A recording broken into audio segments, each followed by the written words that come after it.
Tomorrow is a huge day for compound tirzepatide. I'm going to get into the 3 likely scenarios of tomorrow's OFA FDA report back to the court in Texas, starting with the least likely scenario all the way up to what I think is the most likely scenario. If you need a background on all of this and what's been happening, you can check it out at onthepen.com under GLP-1 News, where I've covered this extensively. November 21st, what's the least likely all the way up to the most likely scenario? So the first scenario, which I think is probably what everybody's pulling for because it's the easiest to understand and it represents status quo, would be that the FDA just says, you know what, we changed our mind. We're putting tirzepatide back on the FDA shortage list. That would mean that compounds could continue on as we've sort of known them to be for the last couple of years. Option 2. The FDA doubles down on their decision and they say, you know what, we looked at everything, we did our due diligence, and you know what, we stand by our decision. We are removing tirzepatide from the shortage list. A couple of immediate implications from this would be that the OFA would likely resume their lawsuit against the FDA immediately. This would set off a chain reaction where the judge in the case would have to decide whether they would issue a stay in the trial, which would effectively mean that tirzepatide could continue to be compounded during the trial without the FDA intervening, and the trial could take up to a year. For this reason, I think it's not a very likely scenario because they know they can sort of see the writing on the wall. The venue that they are in is very favorable to the Outsourcing Facilities Association.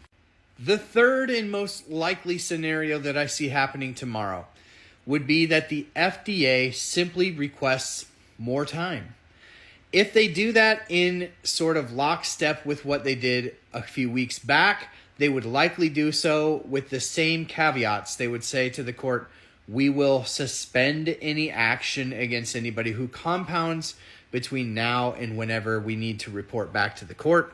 This would preserve their ability to make a determination here, give them more time to strategize on how they want to approach these shortages, which is a very complex issue and has implications beyond just tirzepatide, as semaglutide looms in the balance here with the FDA needing to make a determination on that as well.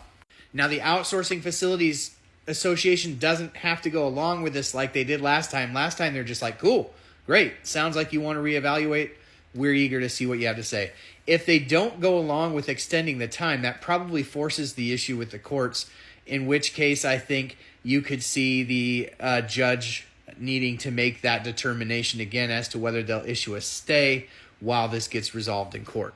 A possible outlier for scenario is that there's this Joe Rogan moment where the FDA comes into court tomorrow and they present something that's way off the wall that we didn't even think about. I think that's a really outlier possibility, but it could happen.